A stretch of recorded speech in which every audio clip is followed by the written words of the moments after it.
Assalamualaikum warahmatullahi wabarakatuh. Baiklah, saya akan menjelaskan materi yang pertama, yaitu peranan Sunan Gresik. Yang pertama yaitu biografi Sunan Gresik. Sunan Gresik atau Maulana Malik Ibrahim yang lahir pada tahun 1419 Masehi atau 882 Hijriah adalah nama salah seorang wali Songo yang dianggap pertama kali menyebarkan agama Islam di tanah Jawa. Ia dimakamkan di desa Gapuro, Sukolilo, Gresik. Sunan Gresik atau Maulana Malik Ibrahim atau Makdum Ibrahim As-Samarkandi diperkirakan lahir di Samarkand, Asia Tengah pada paruh awal abad 14. Babat Tanah Jawi versi Mainsma menyebutnya Asmarakandi. Mengikuti ucapan lidah Jawa terhadap As-Samarkandi berubah menjadi Asmarakandi. Maulana Malik Ibrahim kadang juga disebut sebagai Syekh Maghribi. Sebagian rakyat malah menyebut kakek bantal. Ia bersaudara dengan Maulana Ishaq, ulama terkenal di Samudra Pasai.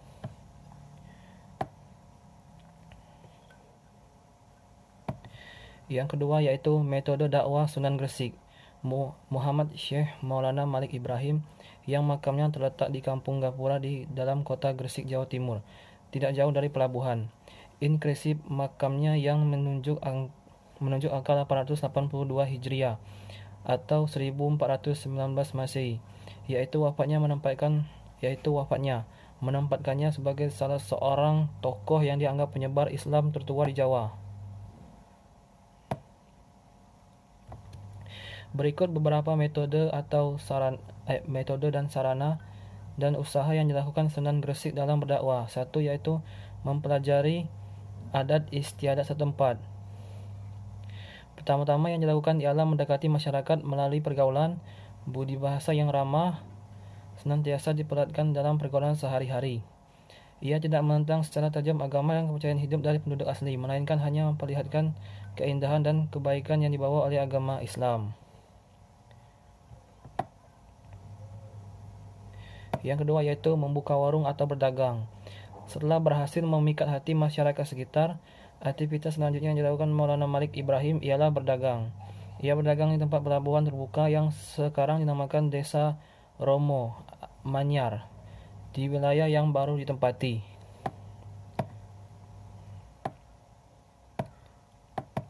Yang ketiga yaitu membuka lahan pertanian.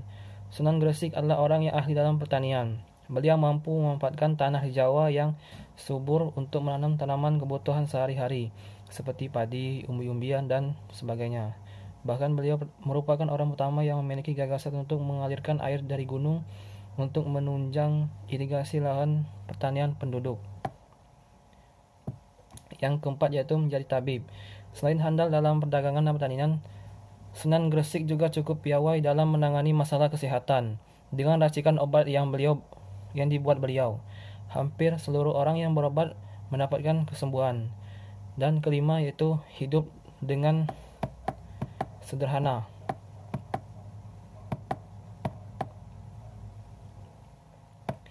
Hidup dengan sederhana bukan berarti tidak memiliki apa-apa. Hidup sederhana menandakan bahwa orang itu tidak tergantung terhadap materi. Orang yang mampu melepaskan diri dari ketergantungan terhadap materi akan mencapai kebahagiaan sejati. Yang keenam, menghapus perbedaan kelas atau kasta. Dalam kehidupan masyarakat di wilayah Sunan Gresik tinggal, terdapat kepercayaan masyarakat terhadap perbedaan kelas sosial. Ada masyarakat yang diposisikan kelas sosialnya sebagai masyarakat rendah, tengah, dan tinggi.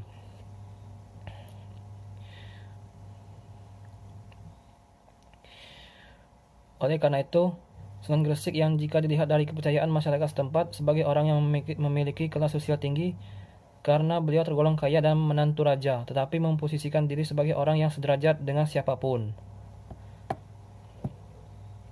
Yang ketujuh yaitu membangun masjid dan pesantren. Setelah para pengikut Islam semakin banyak, Sunan Gresik mendirikan sebuah masjid sebagai tempat ibadah, sarana berdakwah dan mengajarkan agama Islam kepada masyarakat. Yang kedelapan, mengajarkan Islam dengan mudah. Dalam mengajarkan Islam pada masyarakat, Sunan Gresik memiliki prinsip mengajarkan ilmu dengan mudah dipahami oleh masyarakat. Peninggalan yang berikutnya yaitu adalah peninggalan Sunan Gresik. Setelah selesai membangun dan menata pondokan tempat belajar agama di Leran, Syekh Maulana Malik Ibrahim wafat tahun 1419. Makamnya kini terdapat di Desa Gapura, Gresik, Jawa Timur.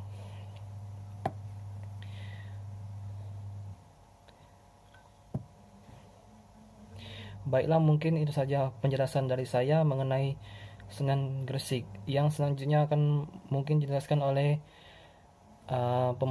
anggota Humakala yang lain. Mengembangkan agama Islam ini dilakukan sendiri oleh Sunan Ampel.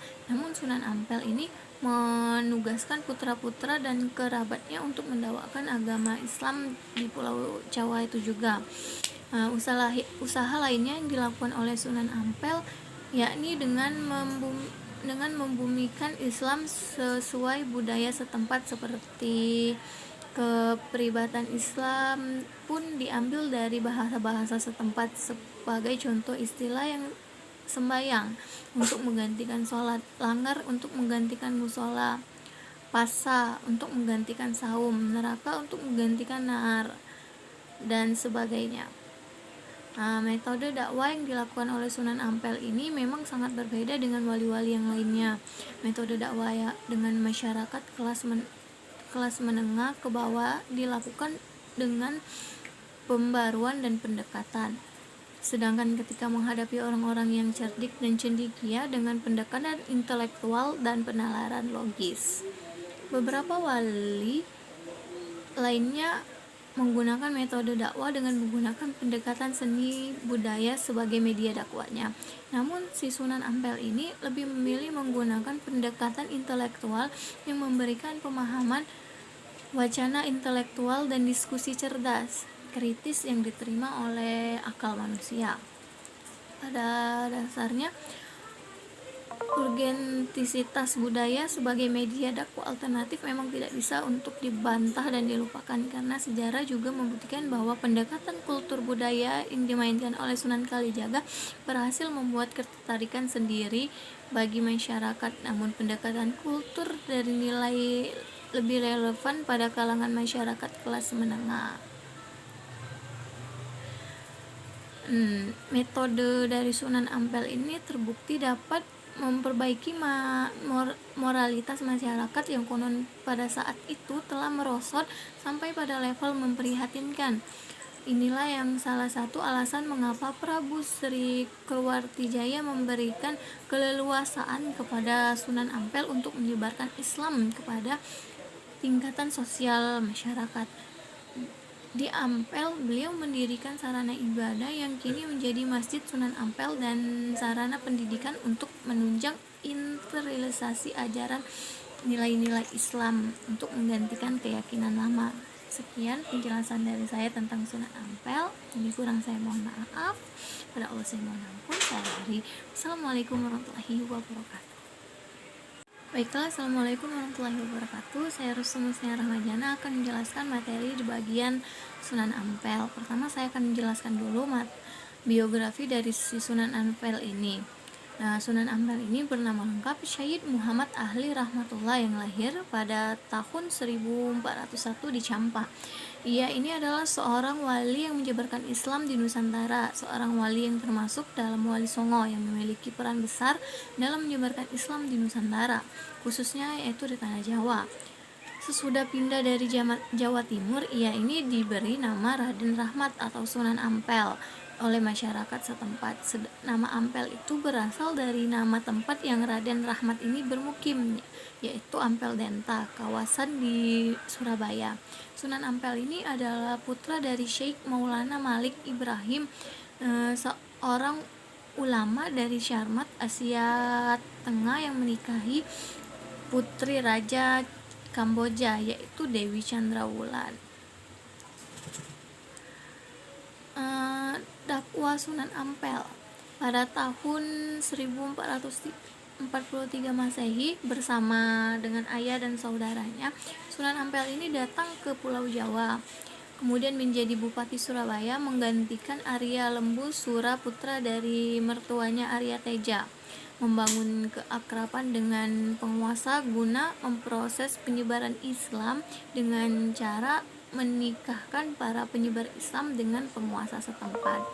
Selanjutnya, mengganti nilai-nilai keagungan dan menaklukkan yang dianut oleh orang-orang Majapahit yang jika diurai meliputi Adgina, Abigud, Abiguna, Rajas, Niratiasi, dan sebagainya. Beliau ini juga mengubah kebiasaan dan tradisi keagamaan yang dilakukan oleh Sunan Ampel. Antara lain, kita dapat melihat dengan adanya beduk maupun kentongan pada bagian masjid atau musola. Beduk adalah alat yang bunyi-bunyian pada masa itu disukai oleh orang-orang Buddha dan kentongan adalah alat bunyi-bunyian yang disukai oleh orang-orang Hindu. Usaha untuk mengembangkan agama Islam ini dilakukan sendiri oleh Sunan Ampel. Namun Sunan Ampel ini menugaskan putra-putra dan kerabatnya untuk mendakwakan agama Islam di Pulau Jawa itu juga. Usaha lainnya yang dilakukan oleh Sunan Ampel yakni dengan membumikan Islam sesuai budaya. Assalamualaikum warahmatullahi wabarakatuh. Nama saya Lutfia Salsabila dari kelompok 3. Di sini saya akan memaparkan materi saya yang berjudul Peranan Sunan Bonang dalam perkembangan Islam di Pulau Jawa. Saya melanjutkan materi dari teman saya. Yang pertama, biografi Sunan Bonang. Sunan Bonang adalah putra sulung Sunan Ampel dari perkawinannya dengan Adipati Tuban. Kemudian Sunan Ampel memiliki 2 putra, yaitu Sunan Derajat dan Sunan Bonang. Sunan Derajat itu atau Syarifuddin adalah adiknya. Adik bungsunya yang bernama Dewi Sarah menikah dengan Sunan Kalijaga.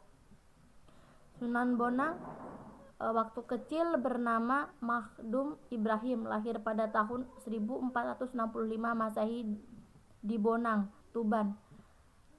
Secara silsilah, Sunan Bonang masih memiliki garis keturunan dengan Nabi Muhammad SAW.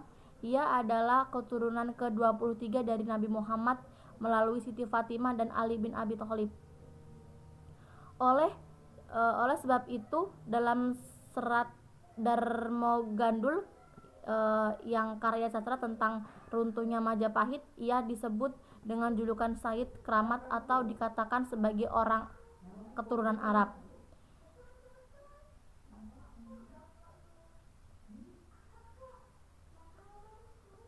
Lalu Sunan Bonang merupakan salah satu dari Wali Songo.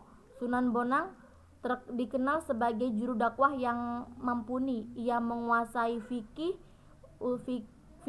usuluddin, tasawuf, seni, sastra, arsitektur, dan lain-lainnya. Hal ini terbukti dengan adanya peninggalan yang banyak dari Sunan Bonang. Meskipun menguasai banyak cabang ilmu agama, tapi Sunan Bonang lebih dikenal dengan lebih kental dengan tasawuf. Hal ini bisa dilihat melalui berbagai karyanya, di antaranya sebagai berikut. Yang pertama itu adalah Suluk Wujil, Suluk Kaderesan, Suluk Khalifah, Suluk Regol, Suluk Wasiat, Suluk Bentur, Gita Suluk Linglung, Gita Suluk Latri, Gita Suluk Ing Ewuh, Suluk Sunan Bonang, dan lain sebagainya. Sunan Bonang menimba ilmu ke negeri seberang, yaitu di Pasai kepada Syekh Awalul Islam yang merupakan ayah dari Raden Paku dan beberapa ulama lainnya.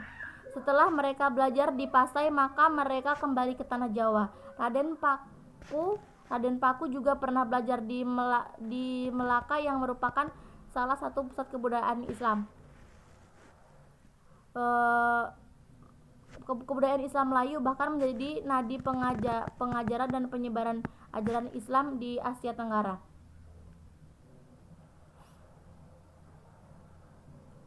Begitu pula